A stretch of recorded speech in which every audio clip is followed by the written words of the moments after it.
Today, we are speaking with BC's own Mr. Ferguson. I'm super excited about this one because back in August, I went down to BC with Shout and the Canadian Wrestling Archive and everything like that. And we went to NEW's Base Brawl show, and I got to see Mr. Ferguson wrestle for the very first time live. And I was absolutely blown away. This guy's amazing. He's a huge giant of a man. And I got to see him just throw fools and wreck fools. It was so much fun. And I just immediately knew I had to get him on here to chat and to talk and learn more about him and his story and more about BC wrestling as we continue along and down that path. So I don't want to delay for too long. Just a couple of quick things to note. We are live both on Twitch as well as YouTube. So if you are watching this and you are in the YouTube world, remember to go ahead and give that video a thumbs up and make a comment. If you're on Twitch, make sure to leave a comment as well. You guys can ask questions live at any time tonight. We will be able to throw that question onto the screen and we can ask, so you can interact in real time if we have a good question that we think lines up to with what we're chatting about. If not, we will ask them later on towards the end. You all know the format. It's going to be a pretty fun and casual night. So if we're all good to go and I get the thumbs up here from Mr. Ferguson and we'll be all good to go, we're going to throw him in. Love you too, Andre. Much love to you, buddy. All right, he's all good to go. Let's throw him in. Let's throw him into the fires. We'll just bring him in. Hey, Mr. Ferguson. How are you doing today, buddy? Good, man. I'm doing great. How are you doing? I'm doing fantastic. First, I want to concede you have the much better shirt on today. I'm way too dark, and you are vibrant, and it looks great. And I kind of wish I had a shirt that looked that cool. Your shirt does look comfy, though, like they said. It's a little comfy. I got to get one of those like lint rolling things because there's like a couple of those pulls that are happening here. It's not I hate those. Right? Especially when you get like a dog or a cat and they just get in there and they make like 5,000 of them. You just got to admit defeat at that point. Oh, I admitted defeat a while ago. I'm a parent at this point, so I don't know what it's like to win anymore. So that's so first up, how are you doing today? How is Mr. Ferguson or Mr. Fergie? How would you like me to refer to you in this interview? Exactly? It doesn't matter. You can call me Mike. You can call me Fergie. You can call me Mr. Ferguson. Whatever you want to call me. I think I might call you Fergie from time to time because that just feels comfortable. And with that shirt, you feel like a Fergie. It feels like a Fergie kind of day. And it makes sense, too, because, I've looked into your history. I've seen the Fergie character that wrestled out in BC, a lot more vibrant than the Mr. Ferguson character, but we'll get into all of that. Definitely. Wow, you did your research. Good for you. I like to pay attention. You've been around the scene for a little while. Of course, I am still learning the scene, so truly I am still totally uneducated, but, I like to look into certain things. I got to say, that Fergie gear that you used to wear, that was some awesome fruity stuff. With all the food on it? With all the food, it was awesome. Fuck yeah. I love food. This is probably a good place to start because I got to see you, like I said, live for the first time back in August at the Base Brawl show. You wrecking fools left and right. How tall are you? Because you are a big guy. This guy's asking how much I weigh. That's rude, Paul Stedman. But I'll answer it. I am 6'2", 270 pounds. That is so intimidating because, I got to watch you from like the stands, and I'm looking down on you, but it felt like just barely at times. Thank you. Yeah. So how long have you been around in wrestling? How did you fall in love with the sport to begin with? I've loved it since I was like 8 years old. So I've been watching it. At first I just played the video games like WrestleMania 2000 and stuff like that. Good choice. And then it was really popular at that point. Oh, this Iceman guy wants to fight me. Come to a show, brother. So I would play WrestleMania 2000 all the time. And then eventually I just got more and more into it because it was so popular. And, ever since probably 98, I'd say I've been in love with it. A little bit in high school, I kind of got out of it for a little bit, but for the most part, it's been in my life since I was a kid. I first have to say, best wrestling video game of all time, WrestleMania 2000. There's usually those two camps, but you're on the right camp in this case. What's the other? Mercy, the No Mercy camp. But, I kind of put those together. Same with the WCW ones. They're all kind of. They're very similar styles. They're all those THQ games. They're all built on a very similar engine. It's just, I think, like in terms of finesse, nothing beats WrestleMania 2000 and that soundtrack game. It was so good. That being, WrestleMania 2000, the actual pay-per-view wasn't the best pay-per-view in the world, but the game You know what I Yeah. mean? It's all I about the game. my it's all about the game. I rented that game every Friday for like a year straight, and my mom, would give me $5 to go and rent it. And then she eventually was like, "You're renting the same game every week. Like, what game is it? I don't even care if it's not your birthday. Like, I'm just gonna buy this to you just to save us money. And you're like, I gotta do this more often. I This just is gotta keep brilliant. Yeah, that was literally the only game I would rent religiously. Like Uh, every other game, you always rent back in the day, renting a game, you don't know what you're gonna get. You can't go on Twitch and look at people play 3 hours of gameplay of it. So the box might fool you. It would be a cool box, and you bring it home, and it's some crappy, overhead RPG chess looking game. You're like, that's not at all what I thought this is gonna be. I think I know the exact games you're talking about as well. It's nice to speak to somebody from the generation of renting video games and movies from a store. Like, having to go in and being like, oh, I'm so dead set on getting there. And you get in, Yeah. and then that box isn't behind it. And it's Oh, not there. And you go, well, there goes my whole week. right. I know. It's such a devastating feeling. Or like when consoles would come out and you couldn't buy them, but then you could rent them sometimes from Rogers and stuff like that. That was a really cool feeling too. Like I didn't get a PS2 for my birthday because I couldn't find one, but I was able to rent one for my birthday party, and that felt, you know, that's not bad. For sure. I remember the time, I think it was like 1998, we got to rent an N64 for Christmas. So we got to have it over the Christmas break. Yeah, And so much Super Mario 64 in that week, let me tell you. great game. Oh, for sure.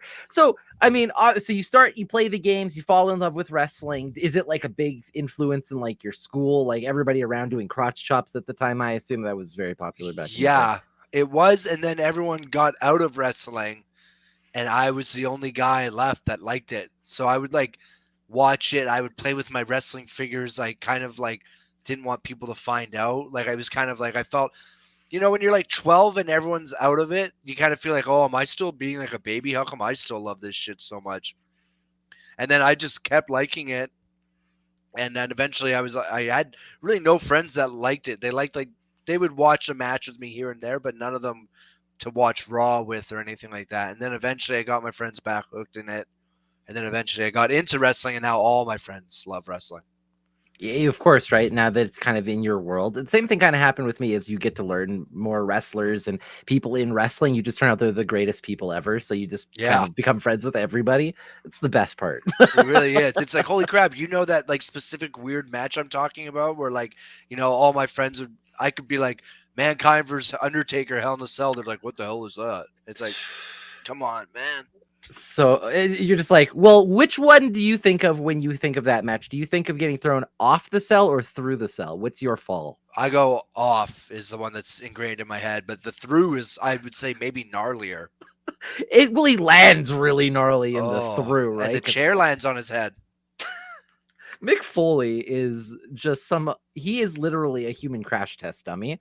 Yeah. And I cannot thank that man enough for the things that he's put through his body through. I hope he never has to go through another ounce of pain in his entire life, because he's taken more than enough at this point. Definitely enough for the entire world. He's made up for like the whole sport of wrestling at this point. I think he's like kind of like, I've taken the bump for you guys, don't you worry. Yeah, exactly. Well, if not him, but I mean, there's so many different people in wrestling who unfortunately just like they've put their bodies through way too much, and now it kind of catches up to them. But how did you make that transition then? Like, I am curious, of course. Like, you're living in BC, you're a kid, you're playing video games, you're playing the wrestling games, and you're going, you know what? I'm gonna be a wrestler. How did that come about? Well, I was never like an athletic kid, so I never really thought of becoming a wrestler. But then as I got older, I met my girlfriend, and she was a personal trainer. So I started going to the gym a lot, and I was getting in better shape, and I was really enjoying watching wrestling again. And I was like, fuck it, man. I was like, I'm just going to go and try and become a wrestler. And like, I remember ECCW, the school I went to, which is now like the trainers there have Lionsgate Dojo, really good trainers. Right. So I went to ECCW shows when I was like 12. And then I was like, oh, I wonder if that's still around. I Googled it, and then I messaged the owner, Scotty Mack, and he said, come do a tryout. I did the tryout, and I got in. And then I just started training, and it was just off to the races from there. What year was that around then at this point? That's like, I think that's 2013 or 2014. So you start training, then you're getting through your reps. How long did it take you going from like, going in, learning how to take a bump, how to properly fall, to like, we're throwing you out, tonight's your first match, let's go?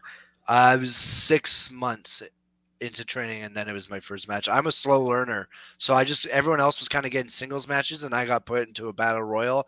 But also, I do well in front of crowds and stuff. So as soon as I got my first match, I was up to pace, because they're like, oh, well, he's entertaining enough and stuff that, like, sure, I can't do the coolest moves, but like he's got the gist of mostly everything else. So, and then after that, it was off to the races, and I was trying to book all my weekends up with the indie dates. I think I love that about wrestling is, like you said, like, you don't have to be the fastest person to adapt to it or anything like that. But as long as you're being safe and you're trying to be entertaining, there's a place for anybody in wrestling, really. That really is my favorite part about wrestling, is that there's so many different avenues of or ways to succeed, right? Like, someone can be like, Jeff Hardy's the best wrestler on earth, and he does the most gnarly shit. He makes it look easy, though, right? Like, he kind of looks sloppy, but it's like entertaining, and his selling's really good. But then you could be like a Misawa or a Kenny Omega and say that guy's the best wrestler on earth, just like a guy that knows psychology with like uber athleticism, right? Or like Sandman, who's just like a drunk guy that beats people up with a kendo stick, but still he's made a living off of it. That's my favorite part about it. I thought as soon as you said Sandman, the first thing that came to my mind as a descriptor was like brutality. Like, that's yeah, pretty much. Like, he doesn't even look like he's trained in wrestling. No, but that's, I think, the best thing about him, or at least a lot of those characters. Mick Foley doesn't look like he's trained in wrestling, yet he's going to go down as one of the very greatest of all time. Exactly. Yet if you walked him down the street, you might go like, oh God, that guy's got like a weird limp, or like he's walking weird. Like, I hope he's okay, right? But if you see him and you know who he is, you're like, legend. Absolutely. Legend. Yeah, that's awesome. So what about you? Like, what wrestlers did you gravitate towards, like, growing up, and like, what was your favorite type of wrestling? I loved Mick Foley. Being a chubby kid growing up, I loved him. And then, like, as a kid, I liked Too Cool a lot, like Rikishi, Sky Too Hottie, and Grandmaster Sexy. I liked Chris Jericho, RVD, and I really liked the Hardy Brothers. I pretty much liked the guys that were like doing gnarly shit. I didn't really care about, like, I used to hate the old wrestlers when I was a kid, like Ric Flair and Hulk Hogan. I had no appreciation for it. I figured, like, whatever wrestler is putting his body through the most amount of pain, that's the guy that loves wrestling the most, because that shit's the most entertaining to watch, like those TLC matches and stuff. And now I've changed. I like pretty much all wrestling. It doesn't matter what era or what country. I can usually find something to like about any aspect of wrestling. I'm just completely addicted to it. You know what? I've been 100% kind of ashamed to admit this completely up to this point, but I'm going to do this because you're in the exact same boat to me. When I first kind of got into wrestling, I really didn't appreciate the older guys or the people who kind of led the way. Yeah. Like you said, like the Ric Flairs, the Shawn Michaels, even at the time, the Bret Harts, because he had just come out of the WWE at that, or WWF at that time. And I'm watching this stuff and I'm like, okay, like Shawn Michaels is cool, but he's not really a part of DX over someone like a badass Billy Gunn. Because like that was like my jam. So it's nice to know that I wasn't the only person who had to learn to reappreciate the old guys. Because you go, dude. Oh, they were great too. Incredible. Yeah, I used to think like Ric Flair, Bret Hart, all those guys were boring, and now I watch them back and they're masters of the sport. Like, they're what true professional wrestling really is. But as a kid, I was like, fuck that, go through a table or get out of here. Right. I think we were very similar in that. I assume we're probably about the same age. So we had the same kind of mindset. We're like, dude, the Hardys are so good. Let's watch TLC. I don't really care about the technical match right now. But now as an adult, I go like, oh, the technical match is kind of where I want to watch. But everything, there's something there for everybody. Yep. If you were to summarize wrestling to one match for you, like, what's the match that you could just go back? It doesn't matter how many times you've seen it. You could just watch it over and over and over and over again. One match, like if I was deserted on strand, like say on like an island or something. And you got a VHS tape, but it's only got like 45 minutes of tape. Like, what are you choosing?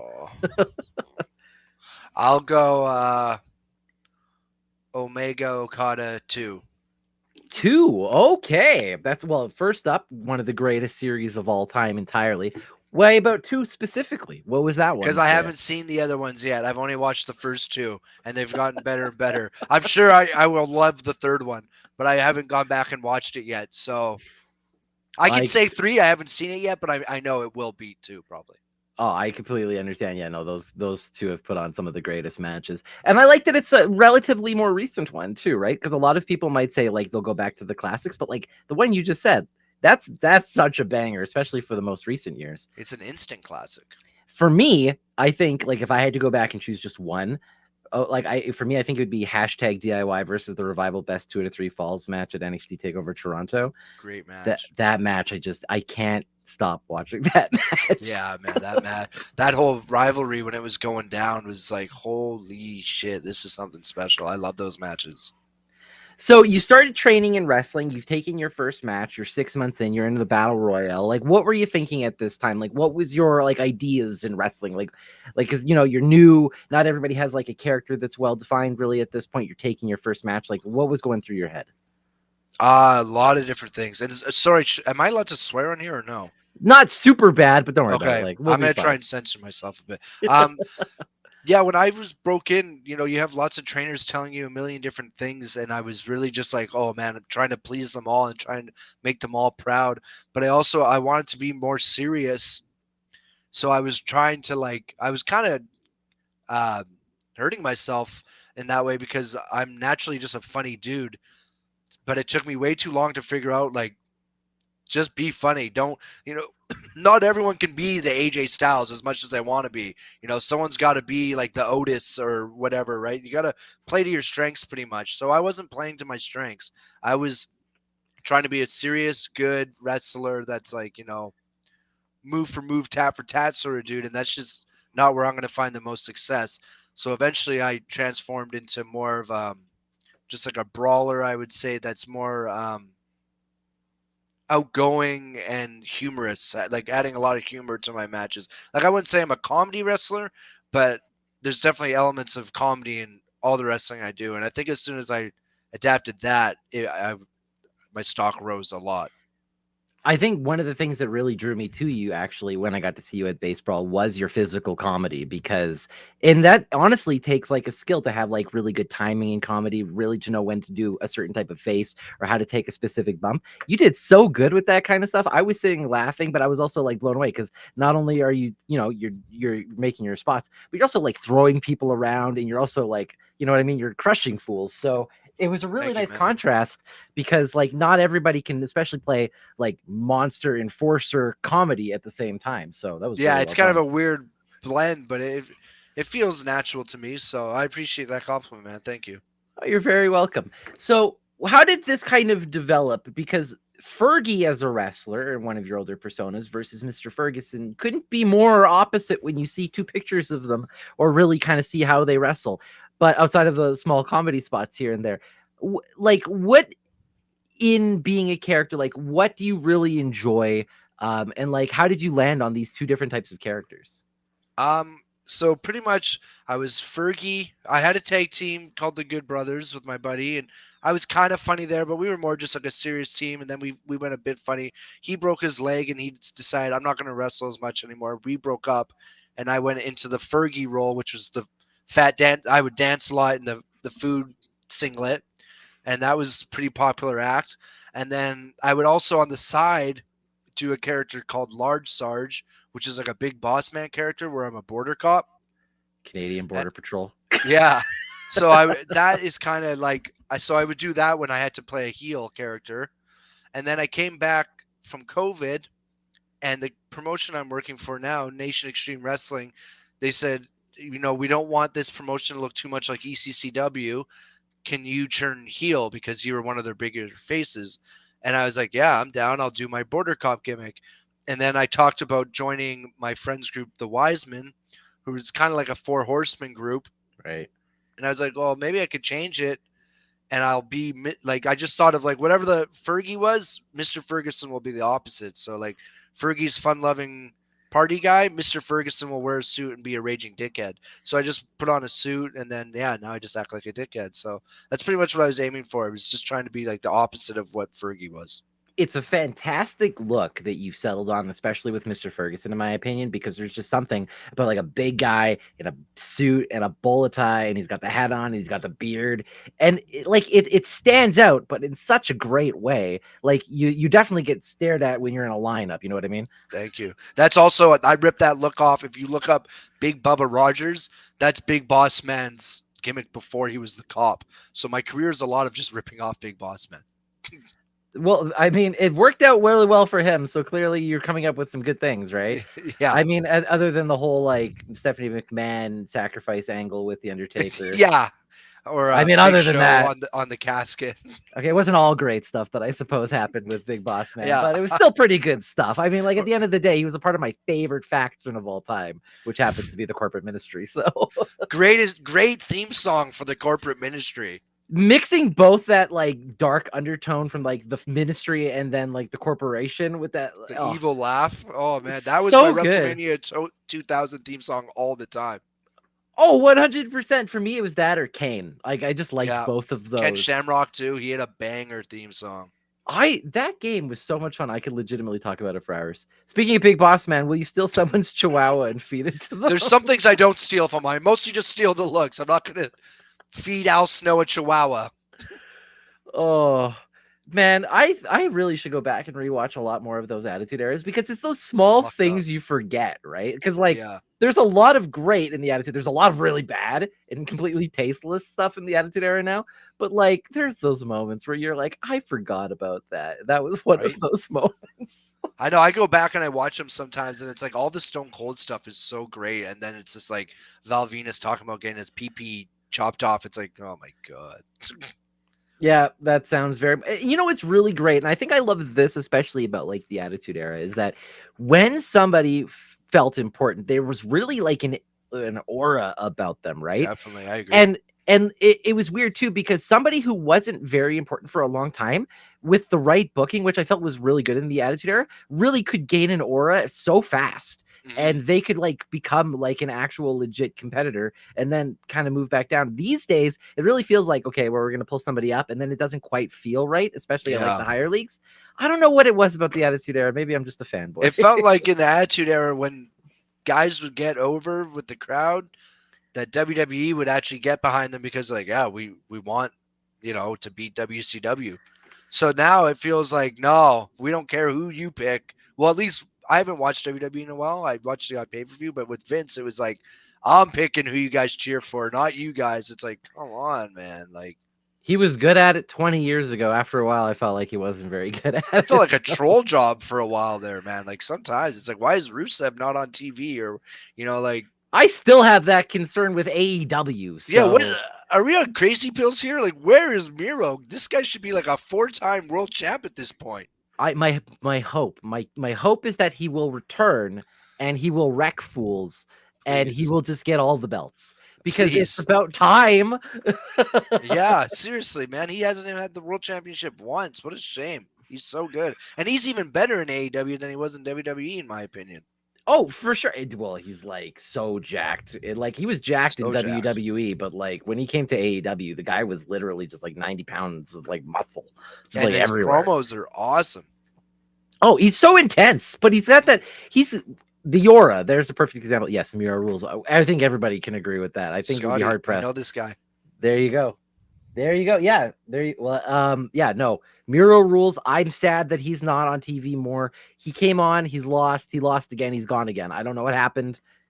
He hasn't been on TV. I only watched Dynamite in the pay-per-views, but I haven't seen Miro, it feels like, in like months, like 6 months. At least, if not more, I'm with you on that. No, there's definitely been a complete lack of Miro. My biggest gripes, honestly, with AEW are the women's division. It feels so completely underappreciated. They need way more stuff for the women's division, and Miro isn't there. So yeah, there is. One thing I don't like about AEW is sometimes a guy will win like a big match, and then you won't see him on TV for like 4 months. So it kind of takes the stakes of everything. Like I'm always just like Ricky Starks had that big hot angle with Hobbs, and then he lost to him on the pay-per-view, and then he was just gone. I felt like It's hard to get behind anyone because I'm just worried they're just going to disappear for no reason. Yeah, they lose their push really quickly. Like, I guess that's the way I would say it, because they get like really hot on somebody for like 2-3 weeks and then silence. And then you wonder, you're like, what's going on? And then they come back 3 weeks later, but by then it's like, this is 3 weeks too late now. Well, yeah, it's like now it's like I've got a new favorite sort of thing. Like you didn't follow up with it. Well, what about these days? Who are some of your favorite wrestlers these days that are wrestling? These days, I'm a massive CM Punk fan. It's unfortunate that all that shit went down. Eddie Kingston is one of my favorites in AEW. Darby Allin is one of my favorites, and he was from around here. We kind of broke in at the same time. Kyle O'Reilly, he's an ex ECCW guy. He's one of my favorites. Omega, I like the Young Bucks a lot. Adam Page, I like a lot. I mean, Mox. I was never a big Mox guy, and now he's just had this phenomenal run, and I really, really enjoy him. MJF. Who else? Swerve in Our Glory, I really like a lot. I like the Lucha Bros a lot. There's a lot of guys in AEW that I think are really great. I really love to hear, especially like the Pacific Northwest influence of the people that you said there. People like the Darbys, the Swerves, the Kyle O'Reilly. Kyle O'Reilly. I was just like, it just escaped me and stuff like that. But we have such great talents like in the Pacific Northwest, and they really need to be showcased more. And I really love that about people like Kyle O'Reilly. My God, be it tag or singles, he's one of those guys where it's just like he's gonna put on like a 5-star match. It doesn't matter what you give him, he'll give it to you. What do you think about Jade? Here's a good question. I think she has an amazing look and an amazing bicycle kick, and I completely understand why they're doing what they're doing with her. And I think she's improving at a good clip. I haven't seen her versus Nyla Rose yet. I heard it wasn't that great, but I like Jade Cargill a lot. I agree with that. No, I think what they're doing with Jade has been fantastic, especially like she's one of those people I feel like is a star. Like they've actually made kind of a star out of her. Like she doesn't lose. She's always like in the media. She's always being featured, be it at some sort of event or something like that. Like they've done a really good job with her. I think she's one of those shining examples that the women's division in AEW has actually done right, which has been nice. What about in terms of people that you would love to step into the ring with? I mean, we talked about some of your favorite wrestlers, but like, who would you love to get into that ring with? I like the older guys now because, like, so much wrestling is athletic based. Like guys like, say, like a Phoenix or like Bandito and stuff like that. I can't keep up with those guys. Those guys are freaks. So, like, give me the old heads, or like, I would love to wrestle like an Eddie Kingston or some of these bigger dudes that we can just beat the tar out of each other. As much as I love watching the Young Bucks wrestle and stuff, I wouldn't. Me with them would be not worth it. So if I was to pick like 3 guys I would love to wrestle from AEW, maybe it would be like Eddie Kingston, Miro, and then I've wrestled Darby Allin before, but I always enjoy wrestling him as well. That's amazing. You got to tell us a little bit about that story, because I know I've checked in your history and I know that you have spent some times and a couple spells in Defy. So I assume that was probably where something like that happened. It was actually it was for Cobra Kai and DOA, so it was for Destroy Wrestling. But when we broke in together, how would you beat the Monster Abyss? I love the Monster Abyss. I'm sorry, I got distracted. Me and Darby went to a wrestling camp together in St. Louis that was hosted by Tom Pritchard, Ric Flair, Marufuji, Gato from New Japan. It was like a 5-day big camp. And this is before Darby was like a household name. He had a different name back then. Like, I think it was like something Graves. I can't remember. But so we did that camp for 5 days, and then we hit it off. We shared a hotel room, and then eventually he kept flying himself out and he did the Evolve camp and got signed. And when he became a bigger name on the indies, he would come back here. And when he came back here, he would tell the promoters, like, hey, I just want to wrestle Fergie. I know he's giving it his best shot to try and get popular. I'll wrestle. You don't have to pay me the indie wrestler date. I'll wrestle for whatever you're paying him. And he was always super cool to me. And he also, when I went down to Orlando for a Mania weekend, he actually snuck me into seminars and into shows. He took his bookings and gave them to us, me and my tag partner Nick. He gave me a place to stay for a week. He was really awesome early in our career because he went like this, and I was just kind of going. There we go. I was just kind of doing what I'm doing now, and he really took off. He's super, super talented. So, but he did his best to really do a lot for me, and we had lots of matches together, and he would treat a match in front of 50 people as like it was WrestleMania. He would always give it. That's such a cool story. I never knew any of that stuff. I don't think most people wouldn't have known that. And that's some of those great stories I wish more people knew about. Yeah. That sounds great. So there's an awesome guy there. Yeah, really awesome guy.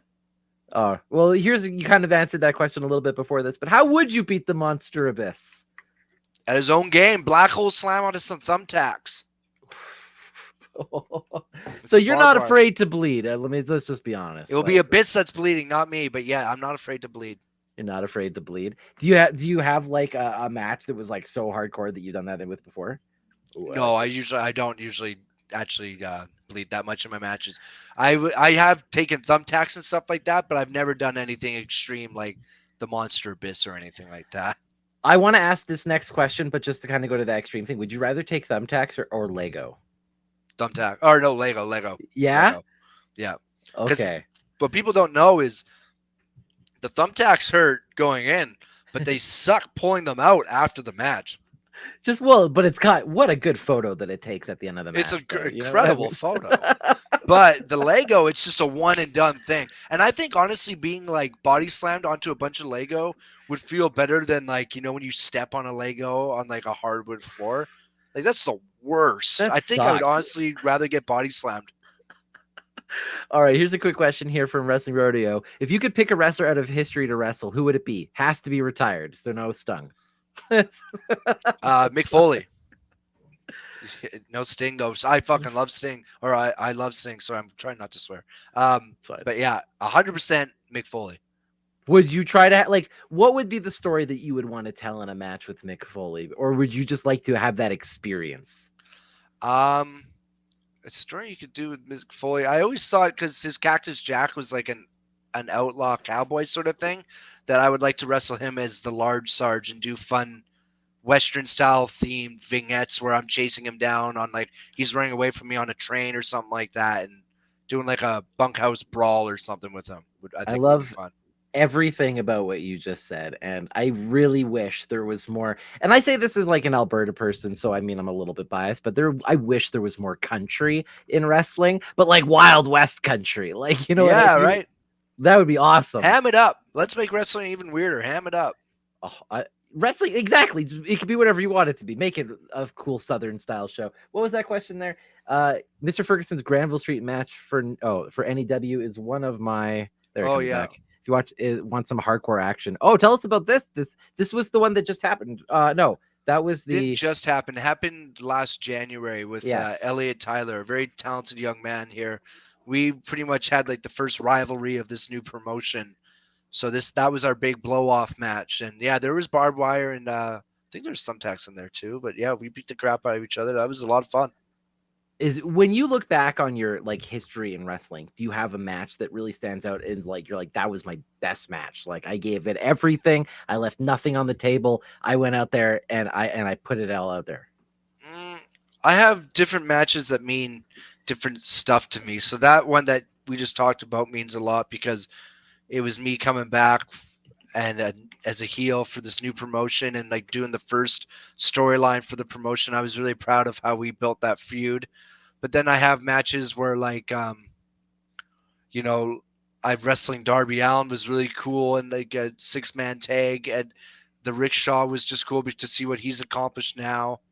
Then there's other matches where it was like me and two of my trainers, Ravenous Randy and Bishop, versus the Voros twins, who I broke in with like same day, started training together, and Nicole Matthews, who was also one of my trainers. So that match meant a lot to have all the people that have really helped me get to where I'm at today in one match.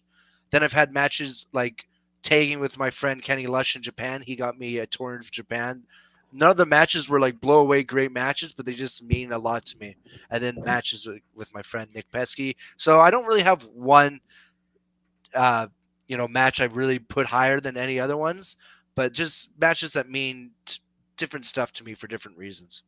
That's amazing. I had no idea about this, so I'm definitely going to spend some time on this because we don't often get people who have done a tour of Japan.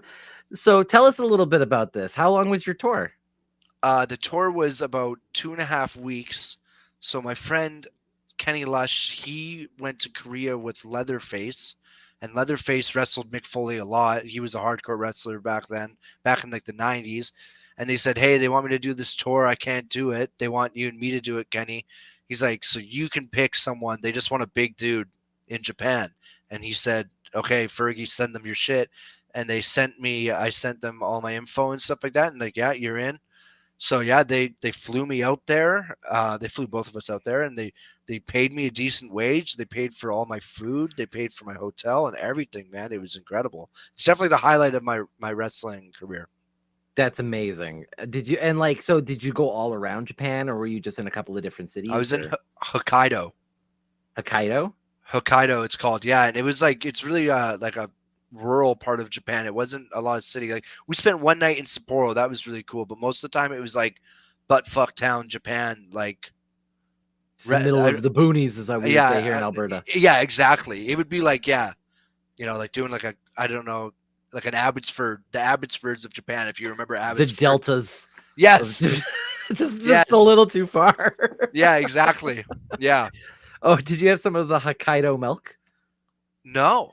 I don't know what that is, but I don't know what that is. I had a lot of iced coffee though. They have like iced coffee vending machines everywhere. That was delightful. Yeah. How was the food in Japan? Because like that's always been one of my big trips, because I'm like such a big fan of like fish and sushi and stuff. I'm like, I just need to go one of these days. But it was very good seafood. But again, since I was in kind of the the rural parts, I wasn't getting the full Japanese cuisine experience. You're getting the Delta sushi cuisine experience. Exactly. So like, and I would be eating a lot at like 7-Elevens. The only thing that sucked was like, I'd be drinking a lot of beer, and like when you wake up in the morning, when you're hungover, you want like a big carby breakfast. You're not getting that in Japan. I was getting like rice bowls and cold square eggs and shit. I was like, no. Those triangle breakfasts of like rice man, and like seaweed. Like not even toast. I was like, God, I just need like a fucking a sausage and egg McMuffin so bad. I need starch. Give me potatoes. Like... Yeah, man, exactly. That's really cool. So you spent 2.5 weeks there. Did you wrestle any names that people around here might recognize? I mean, obviously there's a lot of amazing names in Japan, but did you get any highlights while you were there? No, for that it was just, we were the names because they brought in big white dude foreigners. So it was actually there was what's his name? I mean, Vader is one of the biggest names to ever come out of Japan, and that was his shtick. Exactly.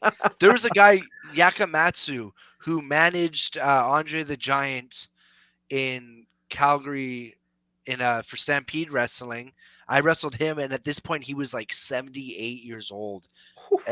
And he put me in a submission. I tapped out to him, but he had no idea what was up. I pretty much had to put myself in the submission and go like, but it made for a hilarious photo.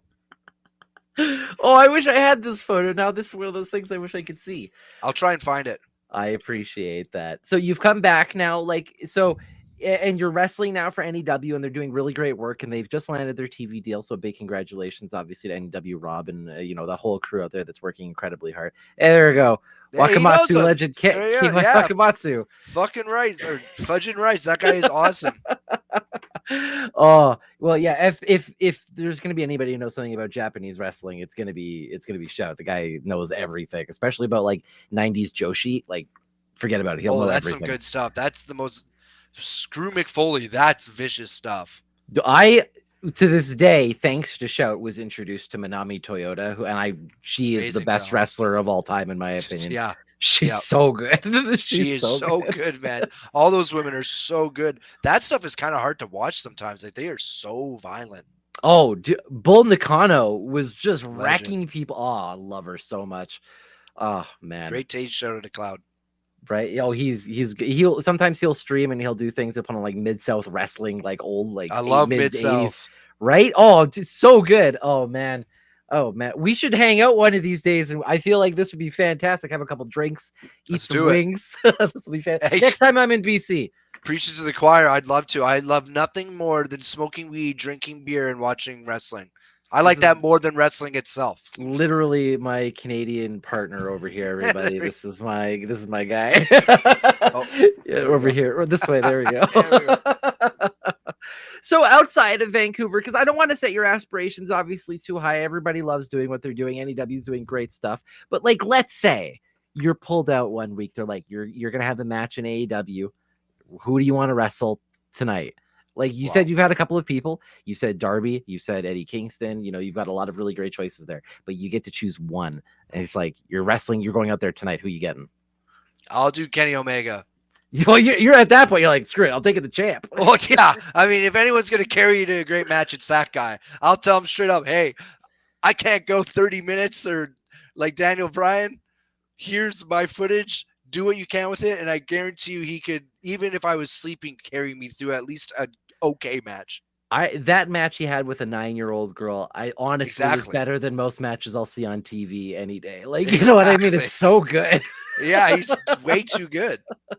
This whole like best of 7 series they're about to have between the Elite versus the Lucha Bros and Pac is like, if you like top tier wrestling at like its absolute like perfection, holy cow, could you not really ask for a better 6 people to give you in that match, eh? I've been like kind of down on Dynamite recently. I felt like it's not as dope as it was before the CM Punk crap happened.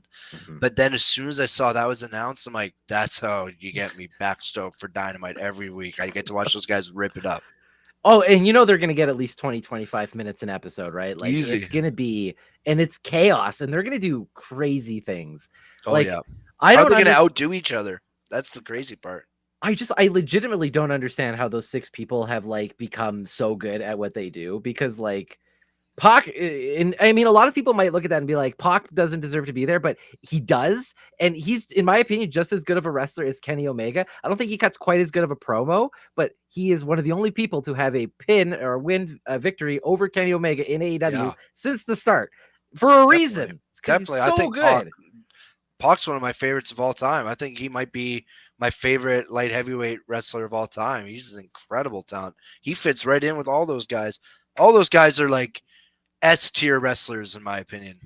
For sure. If there was one person, like, because obviously you've been watching a little bit more AEW over WWE recently. If you could grab one person out of the WWE, pull it over to AEW for your weekly watching experience, who would you grab out of WWE?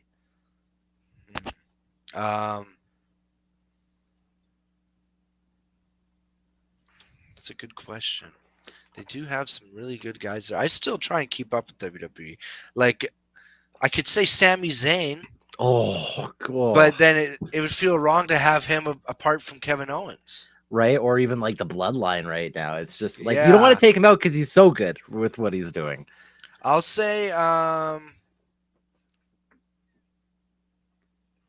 Cody Rhodes. No, I'm just kidding. There you go. That'd be so crazy. That would make for must-watch TV every Wednesday just to see what's gonna happen. Yeah, you know what? I'll screw it. I'll say Roman Reigns. Oh, just take the champ straight out. Like, just take him out then. Let's see what he's like in AEW, because I'm sure he'd be even better there. I would be amazed. Like, I think if Roman Reigns ever left WWE for AEW, he would be treated like a god. Oh, like, yeah, he would have to be. He deserves it. He does. No, he really does. For the longest time, especially for years and years, people just shit all over him, right? Definitely. They were like, you're Vince McMahon's like pride. Like, we don't want you. You're getting pushed. You're taking away all these opportunities. And then the bloodline really started to like form, and now he's just doing like career work right now. Like, it's so good. He's really hit his stride, and he's shut everyone up. And if sometimes it takes that where everyone likes to boo you as the baby face, and then you turn heel, but just like The Rock, right? Now you're entertaining us. That now if he goes back babyface, he'll get a huge pop because people are like, fuck yeah, Roman Reigns, you kick ass now. They're doing a very good slow burn with Roman Reigns, because like it isn't like the slow turn over the course of like 6 months. It's like the slow turn over the course of like 4.5 years. Yeah. Where, like, so it's when it hits, it's going to be big. I think that's fantastic. You know what? I take back Roman Reigns, actually, as great as he is. Brock Lesnar. I forgot about Brock Lesnar. Put Brock Lesnar in AEW. Now, that would be very interesting, because like I don't think they would book Brock Lesnar any different than they would in WWE. Like, he'd come in and he would just wreck fools, and it would just be hilarious. Yeah. And then let him come through, wreck a whole bunch of people, and then Miro comes back and then wrecks Brock, and then everything will be okay. Oh man. I would love that. I would love that. I got a question for you because I know you said when you started training that you didn't come like as quickly as other people, and I mean everybody learns at their different speed. If you had one piece of advice that you could give to somebody, what would that piece of advice be in terms of wrestling? If you want it badly enough, there's going to be a ton of reasons for you to say, don't do this. It takes up a lot of time. You're not going to see your friends as much. And, sometimes you're going to get disappointed and if you're not booked on shows and your friends are and stuff. But if you want it, just keep working hard because hard work will pay off. And wrestling will give you moments in your life that you will never forget. Well, that was very poetic. I love that. That was a really great piece of advice. Thank you so much for that. That goes with pretty much everything, though, right? That's just great life advice, honestly. Yeah, like that's not just wrestling. That's just life advice. If your Twitch stream's crap and no one's watching it, if you're having fun, keep going. That's all that matters. And eventually, hard work pays off. And you'll look back even on the bad times and you go like, no, man, there's a lot of great times there too. So just with anything, man. I honestly, that story even resonates with me because like I started streaming in 2011 and it took me 5 years to become a partner on Twitch, streaming twice a day, every day for 5 years. Dude, the grind is real, man. This stuff we always think like, oh, if I did that, like when I signed up for wrestling, I was like, I'm going to be so good. And then I got humbled immediately. Because the greats always make it look so easy, right? And we only watch the greats. But then you get in the thick of it and you're like, oh, I don't want to do it. But, if you're motivated to do it and you think about it all the time, you clearly want to do it, So, yeah, even if it's, it's not like I'm wrestling in front of hundreds of thousands of people. My shows are in front of like 400 people. 1,000 is a really big house for me, and I'm having a blast wrestling. So, like, even if your Twitch stream only gets like 2 viewers or whatever, man, as long as you're having fun, that's awesome. Sure. No, for sure. Well, here's a fun question for you because this one I always like to ask. If you had the choice, would you rather wrestle in front of like 1,000 people and it's like a larger stadium, or would you rather like wrestle in front of like 200 people, but it's like very tight and it's loud? Like, do you know what I mean? Like it's a very tight audience. Okay, so like the 200 people is a better audience. Like it's 1,000, but the crowd's kind of dead. Yeah, well, not necessarily that it's dead, but it's like they're so spaced out. So like the sound is farther away. They're not as loud. I'll take 200 intimate, loud. I've actually wrestled in a venue like that for when NEW was one of their first shows. It was at like the convention center in Vancouver, and it was going on during like a Super Smash Bros. Tournament. So there was tons of people there, and it was a huge venue. But a lot of people weren't paying attention, and there was like probably 300 people that actually were paying attention. But since the room is so big, it sounds so quiet. And wrestling in front of a bad crowd or a quiet crowd is so cringy. It's so uncomfortable feeling. Oh, well, I completely understand. For me, it's when it's like a small room. There's like only 20 people there and nobody's loud. That's when you're like, wow, okay, I got to be loud. Like, I know, right? You got to bring the energy, but there's nothing to feed off of it. And you're just like faking it so you make it sort of thing. I hate that. I'm one of those guys though that like if I'm in a quiet crowd, I get it loud as fast as I can. Like I'm a loud guy, so I try to get people going. I believe it. But so that, and I think that's like a really great answer too, because like I think a crowd really makes a good crowd can make an okay match a great match. Absolutely. Right? And I think like a great way of looking at this, like I don't know how much you paid attention, but if you've ever seen the Invisible Man versus the Invisible Stan, right? It's literally two invisible people who weren't there wrestling, but the crowd was so hot and into it that you can watch that match and be like, this is a good match. Exactly. Yeah, man. The crowd definitely makes it. I don't want to watch a great match with a crap crowd. It ruins it. No, I'm with you on that one. Like, and they really make a show. Do you like wrestling in front of kids, or are you more of like a wrestle to an adult audience kind of guy? Preferably, I would rather wrestle in front of like drunk guys around my age or younger, like frat boy type of dudes. Those guys are easy to please, and it's fun. You can say whatever you want to them. You can dump beer on their head and have all sorts of fun. But kids too, there is something really special about like, because you feel more like a superstar wrestling in front of kids. Frat guys know like, okay, I'm going to see Fergie in the back hacking a dart after his match. Kids actually treat you like you're in the WWF. So that part is really cool. And I think with kids, sometimes you can see kids that when they come to the show, they're not big wrestling fans, and you've made them a wrestling fan. That's always a really cool feeling. Oh, I love that, especially when they start off and they're kind of like quiet. I've seen this a Yeah. couple of times in the audience where it's like a kid's first show and they seem like visibly nervous. They're like quiet on their seat, but by the end, they're standing, they're yelling as loud as they can on their seat, and Yeah. they're just having a great time. Those are the moments to live for, right? That's what I aim for all my matches. Is I'm not, I can't have 5-star Kenny Omega classics, but I try to make it as easy as possible to follow along to what I am. Like when I was Fergie, fat guy in a purple singlet covered in food that's dancing. That's clearly a baby face. Clearly you root for that guy. Mr. Ferguson, he comes out with a sign that's like chirping the audience. Clearly you boo that guy. So I want to make, so then I feel like if kids or like people that don't really get wrestling can easily attach themselves to me, then they get into it and they have way more fun because they're like, oh, I get it. Fuck this guy. And they'll say a bunch of crap, right? That's perfect. That's what I'm looking for. Oh, that's amazing. I really like the way that you kind of like internalize everything like that. You're like, you know what? I prefer wrestling in front of like drunk, like 28, 34-year-olds. You know what I mean? But Yeah. like even wrestling in front of a kid, you're like, I understand the importance of this and I'm going to Yeah. enjoy every moment of it because to that Absolutely. kid, it could be a huge moment.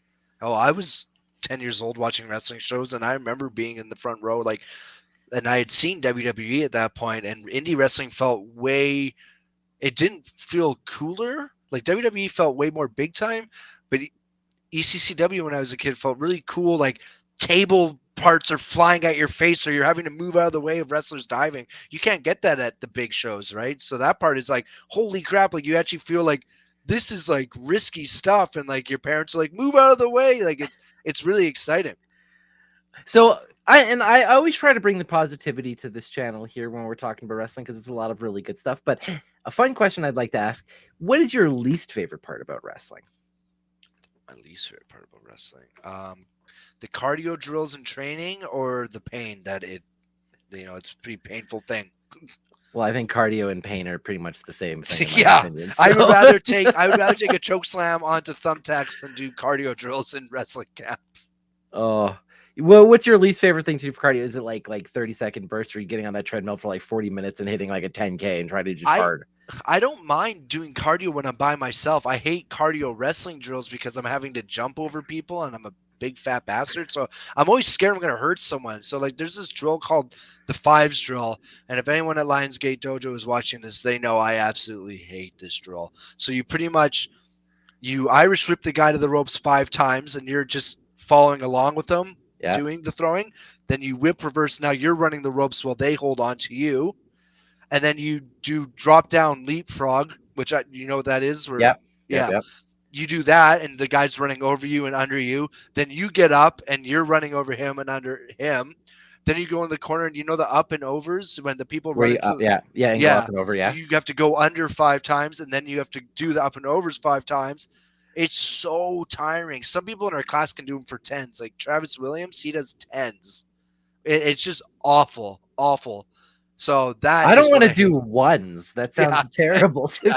You know? Every time it happens, I'm always like, oh, my knee hurts. I'm going to sit this one out. And Nicole Matthews, my trainer, would be like, shut the fuck up, Fergie. You just don't want to do it. I'm like, I have a voice for radio. This is why I'm sitting here and I don't take bumps. You know what I mean? Yeah, this exactly. Is so much, my cardio drills are me going, me. There you go. You made the smart decision, my friend.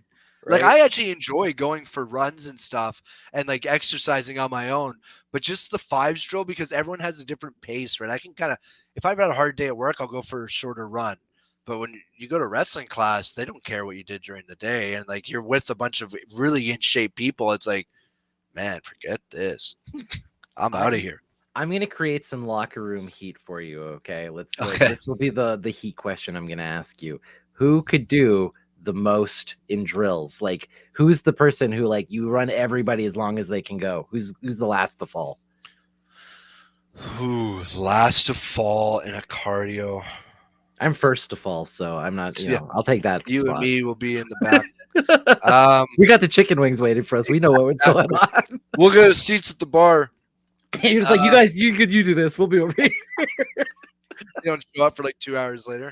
I would say that I don't train as much as I used to. I would say Travis Williams. Yeah. Or Artemis Spencer. it was funny because in my brain, my first thought was like, it must be like Artie or Travis in my brain, just from what Yeah, I know of like the BC scene. So I'm glad to know that I was kind of like right on the money. Those two are freaks in terms of just physical conditioning. Like they are. yeah, There's a reason Travis Williams is called like the golden boy, the golden boy. You know what I mean? Like it's yeah, not. It's insane how good he is, yeah, and absolutely. obviously a fellow member of the Wise Men. So. So I'm up. Yeah, no, he's great. He's tremendously talented. Same with Artie. Oh yeah. No, the BC scene absolutely has like such amazing talents. It was such a pleasure for me to get to learn more about the BC scene because like when I lived in BC, I didn't follow wrestling. I wasn't paying attention. I knew nothing about the independent scene. So I went my 5 years in BC never watching a one independent show, which I feel dirty for now. But like and now it's like all I want to do is go out to Vancouver and watch some wrestling because you guys have such great talents out there. Hell And yeah, man. Western Canada, Canada in general, that's why we're here, showcasing as many people as we can, show off these cool talents. I think Canada is on the up and up since COVID. I feel like all of Canada's kind of working together to show, like, hey, we got a lot of great talent up here.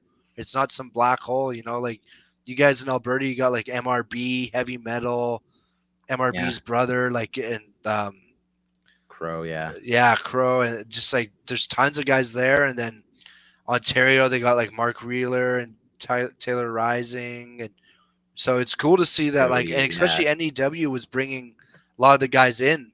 So it's been really cool to meet these people and like see, because I honestly, I didn't pay too much attention to Alberta or Toronto or Ontario indies either. I've just kind of, when you're in the thick of it, you're kind of just focusing on what's next for yourself. So you don't really know these guys. I met MRB at a couple wrestling camps and I knew he was really good, but now he's been in the locker room with us a few times. And yeah, man, like what a talented dude. Oh, such a nice guy also, like Such a just like sweetheart. so Yeah. smart and just like, oh, I couldn't talk. The good thing about me is that like I know the Alberta indie scene like the back of my hand now. I'm so thankful for that because I've been in this scene now since 2016 and I get to learn about it. So I've got to learn all these great talents. But one of the biggest things about Canada to me still feels very territory based, like as congregated and as well connected as people are starting to get. It's taken a long time because like even from Alberta I didn't know the BC, like the Vancouver scene very well, right? Yeah. Or even Vancouver, you don't know Calgary very well, and like geographically we're not that far. Canada is absolutely huge, so a lot of times like you might get to Winnipeg and then everything east of that just kind of like falls into like this other world of Man. of things. So getting these opportunities to speak across Canada and learn these different talents and try to make those connection points, I think has been invaluable because like I get to learn more about BC. I get to learn more about the Winnipeg scene. Next week, actually, maybe I'll just make this announcement now because we're already coming up to the hour. But next week, I will be interviewing Shane Hawk. Yeah, from Quebec. He was at the AEW Toronto show. He wrestled against the Dark Order. He has a wrestling school out there trained by Sami Zayn. So that'll be a really huge one. So yeah, I'm really excited for that. But it's one of those things where like I don't know much about the Quebec scene. So it's been so fun to like reach out and learn and get to know about these different people. So like I have the best job in the world. You know what I mean? Like, that's awesome. I get to sit and become friends with wrestlers. Like that's my job. Yeah, man. You're a great interviewer too. Oh, you do a great job. Thank you so much for that.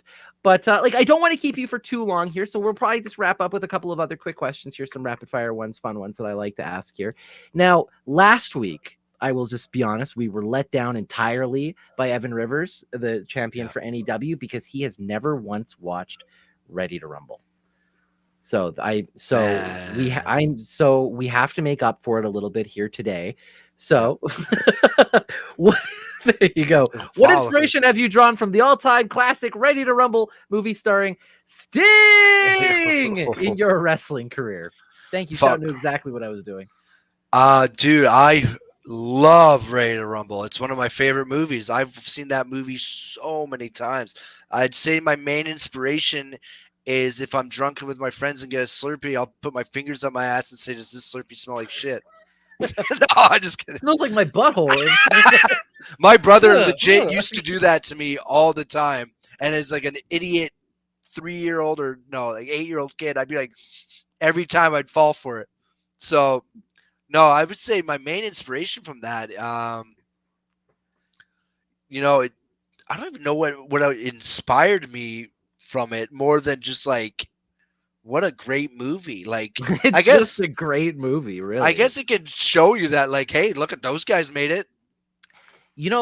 I'll say this. This is probably my biggest takeaway from Ready to Rumble is that as a kid, I did not believe that David Arquette was a real wrestler. Like he was just Yeah. going to go in and he was going to make this wrestling movie. He is a legitimate wrestler. He is Yeah. talented, and for the amount of stuff that he has put like for wrestling on the map in terms of like the Hollywood scene, can't thank that guy enough because like he legit has made wrestling a really cool thing. Oh yeah, I'm not a David Arquette hater at all. I loved him, especially as a kid, and yeah, I feel bad that he gets such a hard time for all the stuff he did with wrestling when it's coming from such an honest and thoughtful place. I love him. My two like things from him as a kid, like I grew up like, oh, he's ready to rumble, and then he was also like Dewey or whatever it The was Scream, in Scream, and I'm like, this is so bizarre. so weird, but he's so good in Ready to Rumble. You know what my favorite thing of Ready to Rumble was that triple cage. What a beautiful match It was idea, right? Because up until that, incredible. I had never seen that before. I have no idea. Like in Hollywood, it totally makes sense. You can totally make that work. I don't know how you would tell that in a real wrestling story because there's still those other two levels, and you got to tell those stories, right? Yeah. Eventually, it's just people at the bottom just doing this to each other. Yeah. They did do it though, I think, once in WCW. I think they had a legit triple cage once. Yeah, that's where I believe. Oh, maybe. Or was it in WCW first? It was definitely WCW. Well, I know. I think it was for the movie that they had that match. To like, and then they just like it was like a promotion crossover thing, and that's where I believe Arquette had won the title, somewhere in that area. Oh, okay, that makes sense. Also, the four corner massacre, is it, or 4-post massacre? The head jumps where they all jump at the same time onto the king to like take him out. Yeah, that was awesome too. I always was like blown away by the coordination of that because it's like the movie. I'm like, yeah, that would never editing work together. Like, there's no way you're getting 4 beefy guys that size. It's well, like Bam Bam Bigelow too. It's like right? No way. Like 3 people are dying there. Yeah, right. The person on the ground is getting crushed one way or another. Somebody's getting in there. So oh yeah, it made sense why I wrote off the king in the movie. It was like, oh man, you had Bam Bam Bigelow, I think DDP, Saturn, and I can't remember who the other guy was. Conan. But yeah, that guy. I definitely remember Perry Saturn and Bam Bam and Bam Bam. I don't think DDP in there in the first one. With that I can't remember. I thought he was part of the original. I don't remember. Maybe I'm just the worst, but maybe the chat. Chat might know exactly. They know all their things there. But do you crown anybody? Have you ever crowned someone? Yeah. Oh yeah, all the time. And yeah, I've said that. Yeah, he was a sweet character, even if he was just like a Lawler ripoff. Oh, for sure. Well, then he just started rapping. Like that was the thing that always got to me is that like he got into the ring and he was very much like he's the king, right? And then he does that rap, and I don't have the rap memorized. I probably should, but I'm like, what is this? I like this. This is random. Yeah. All right. Well, we've been going now for about an hour. Before we do let you go here today, would you like to give any plugs? Where can people find you? Who would you like to give a shout outs to? Shout out to Nation Extreme Wrestling for doing a great job since COVID of providing Vancouver fans with a great place to watch wrestling. You can follow them at Nation Extreme Wrestling on Twitter. I think my Twitter is Fergie Wrestler.